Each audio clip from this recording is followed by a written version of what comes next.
Et pour parler de ces sujets, j'ai le plaisir d'accueillir sur le plateau Nathalie Janson.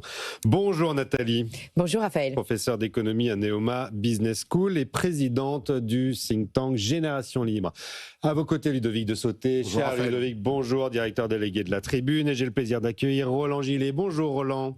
Bonjour. Professeur d'économie financière à l'Université Paris 1 Panthéon-Sorbonne et à l'Université libre de Bruxelles, conseiller de différentes institutions publiques et privées. Bienvenue à tous les trois sur le plateau.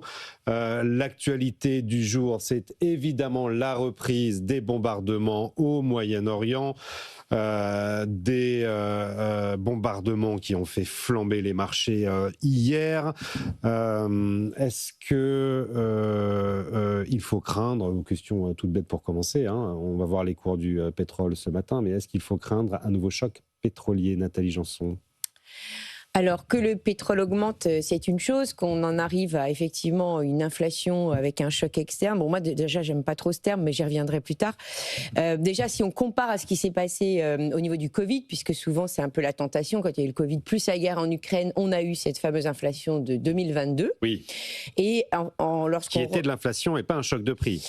Qui était effectivement de l'inflation. Et donc, c'est ça qui est intéressant. Effectivement, quand vous regardez cette période-là, vous aviez bien des prix à la production qui avaient augmenté avant que les prix à la consommation n'augmentent, de façon très significative, puisqu'on était passé d'une base 100, un peu moins de 100 en 2021, en espace de un an à 121 au niveau de l'indice. Donc 20% de hausse des coûts de production. Puis les 128. Les supply chains étaient complètement disruptées. On était à quasiment 34% en l'espace de 18 mois. Donc là, prix à la production qui augmente, donc en effet, très probablement, cette hausse ne pouvait pas se gérer autrement que le passer à la consommation, d'autant plus qu'on peut le passer puisque la BCE avait inondé le marché de liquidités. Oui. Donc là, je suis désolée, je sais que beaucoup ne seront pas d'accord avec moi, mais c'est bien de l'inflation monétaire puisque la BCE avait fait tourner la planche à billets. Avait fait tourner la planche à billets comme les États-Unis, comme plein de pays,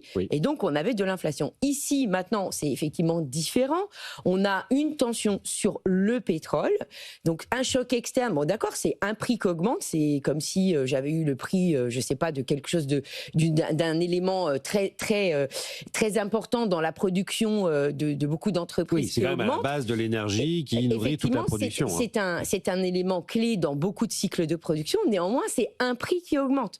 Donc c'est comme lorsqu'on augmente les droits de douane pour les entreprises américaines. Effectivement, ça augmente. Qu'est-ce qu'elles font avec cette augmentation d'un prix?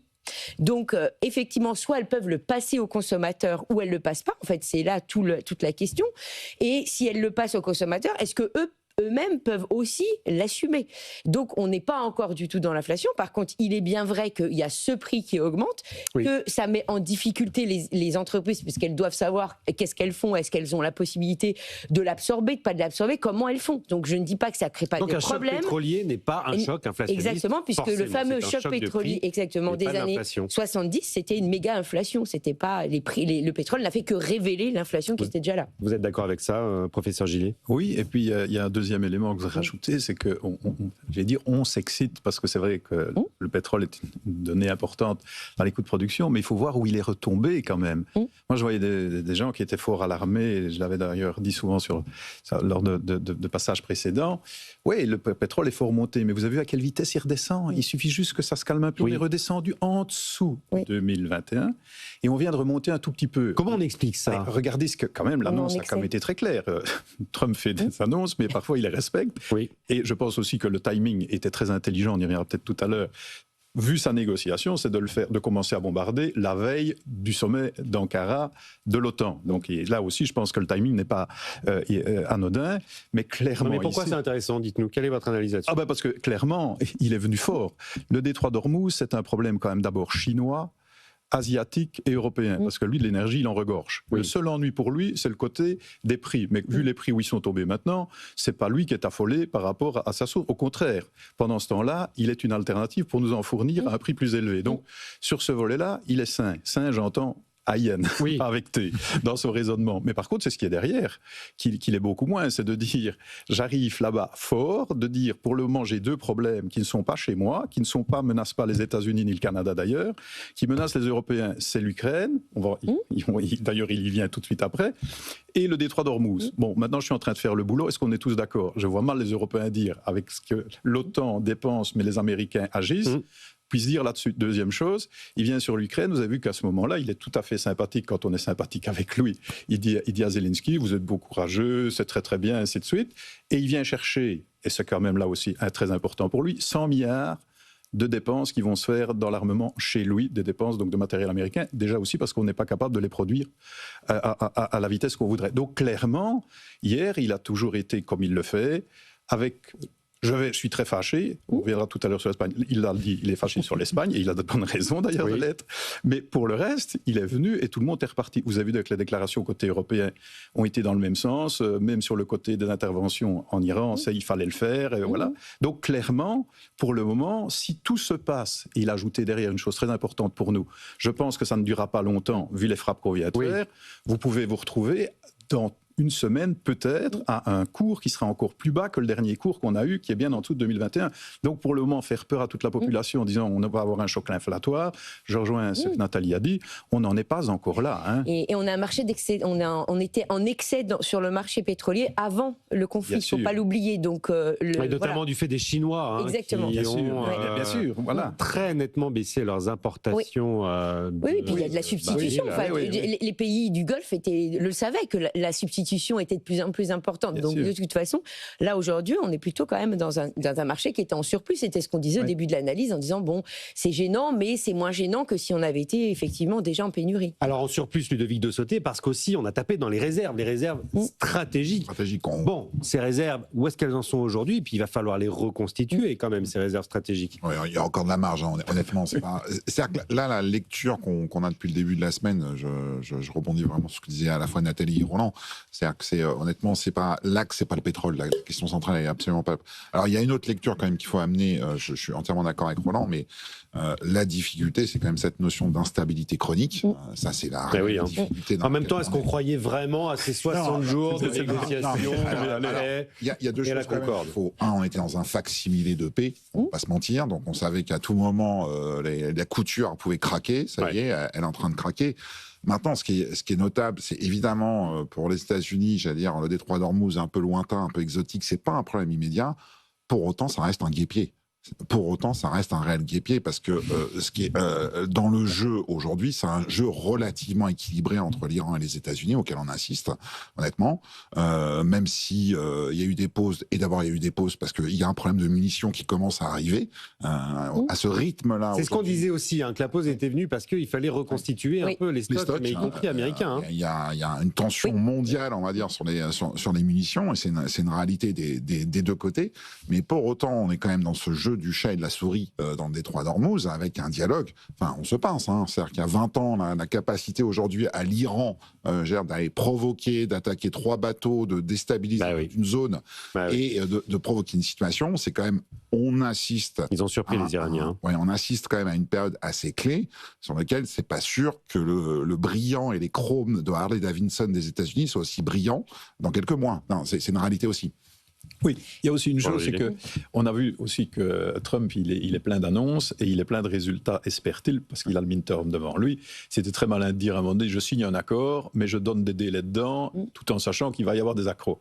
Et à chaque fois qu'il y a des accros maintenant, il affaiblit quand même économiquement. Il faut quand même regarder, en dehors de l'aspect guerrier, où je rejoins ce que vous venez de dire, mais clairement, derrière, il y a quand même le fait qu'il veut étrangler par tous les moyens l'économie iranienne, qui n'était déjà pas superbe. Et donc aujourd'hui, les Iraniens, à un moment donné... Et notamment par des prix bas du pétrole. Et bloquer les bateaux iraniens qui ont du pétrole dedans, c'est bloquer les ressources de l'Iran. Donc c'est sûr qu'à ce jeu-là, il y en a un qui va être plus fatigué que l'autre, d'autant plus qu'il y en a un qui, lui, dans le détroit d'Ormuz, les Américains, je pense qu'ils peuvent gérer sans problème, même si ça ne veut pas dire que l'issue reste incertaine, mais il y en a un qui va souffrir beaucoup plus fort et qui souffre déjà maintenant, c'est l'Iran. Maintenant, la capacité à souffrir de l'Iran, jusqu'où elle ira, ça on ne le sait pas. Par contre, ici, les frappes ont quand même été, semble-t-il, violentes sur des C'est ce que Trump dit et ce que les experts ont l'air de dire aussi. Oui. Donc, c'est peut-être pas les dernières, mais à chaque fois qu'il en rajoute une couche, il affaiblit quand même drôlement l'Iran. Et donc, aujourd'hui, on peut penser que la sécurisation, c'est une chose, du détroit d'Ormuz, risque, c'est ce qu'il dit lui pour le moment, d'arriver quand même s'il restera encore des problèmes à gérer en Iran, dont le problème nucléaire. Et c'est pour ça aussi, je pense qu'il le fait en plusieurs étapes, mais il a envie d'une chose, et on le voit encore comme il sort ici du... Regardez quand même quand il est sorti de Genève, enfin d'Évian. Oui. Il est sorti en allant signer à Versailles. Je vous avoue que moi, en tant que Belge, je suis très heureux. Je suis très heureux en France. Je me suis dit, tiens, c'est la première fois qu'on signe quelque chose à Versailles où ni les Français ni les Européens n'ont d'intérêt. Généralement, le traité de Versailles, on fait partie, la France a fortiori, du lot. Là, on est venu le faire signer à Versailles. Donc, je trouve qu'il était très honoré de venir à Versailles, mais je voyais dans ses yeux, à l'habitude de Trump, il se dit, waouh, je suis quand même quelqu'un d'important et on me donne de l'importance. Donc, c'est qu'on a besoin de moi. Hier, je le voyais très friendship, comme on dit, friendly, avec les Européens, qui étaient très heureux de l'entendre dire on va mettre 70 pardon, et 70 encore l'année prochaine pour Zelensky, et il était plutôt comme quelqu'un qui était sympathique avec celui qui fait la guerre à côté de lui, c'est-à-dire Zelensky, et les Européens qui le suivaient. Donc il joue ce jeu depuis toujours, même dans son premier mandat, ici, là. Il le joue encore plus maintenant parce qu'il a évidemment plus de pouvoir. Et il sait que c'est les midterms qui vont voir s'il en a toujours autant. Donc, il faut bien le regarder sur ce vol-là. Par contre, on est tous, à cause de lui, et pas grâce à lui, dans une incertitude, puisqu'il balance un truc, il en rebalance un autre. Hier, le seul truc qu'il a dit qui me semblait vraiment hors contexte, c'est quand il a parlé du Groenland. D'ailleurs, tout le monde l'a regardé, il a dit qu'un mot. Je pense qu'il s'en est rendu compte lui-même, mais pour le reste... Bon, enfin, je ne vous sens pas paniqué par une reprise du conflit. Le pétrole devrait gérer. C'est vrai que... Regardez, c'est ce que j'allais dire, les marchés... Les marchés repartent dans le vert ce matin. Ils ont pris acte, c'est-à-dire qu'on ne savait pas quand... C'est toujours pareil, les marchés. Comme on savait que c'était incertain, enfin, que c'était fragile. Maintenant, le point de rupture, on n'avait pas la date. Voilà, le point de rupture est arrivé. On ajuste, et puis après, on recommence. Enfin, je pense que là, on est dans, effectivement, une espèce de stratégie... On est autour de $74 maintenant. Oui. Avec ce qui vient de se passer. Oui. Il y a 2 mois, on nous aurait dit on est à $74, on sautait tous de joie. On est les $120. Donc, 120, c'est monté à sortir maximum. Mais donc... Parce que le détroit d'Ormuz, c'était considéré comme bloquer le détroit d'Ormuz, ça montait à 150 $. Mettons même pour montrer à 80. Si on regarde quand même l'évolution des prix, on est sur le prix normal. On est plutôt dans le bon pour le moment. Je rappelle qu'on était à $70, autour de $70, juste avant le début de la crise au Moyen-Orient. Mais par contre, je trouve que ce qui est dommage, et on en a déjà parlé souvent, c'est l'effet d'annonce, d'autant plus que les gens voient le prix à la pompe, sur leur morale.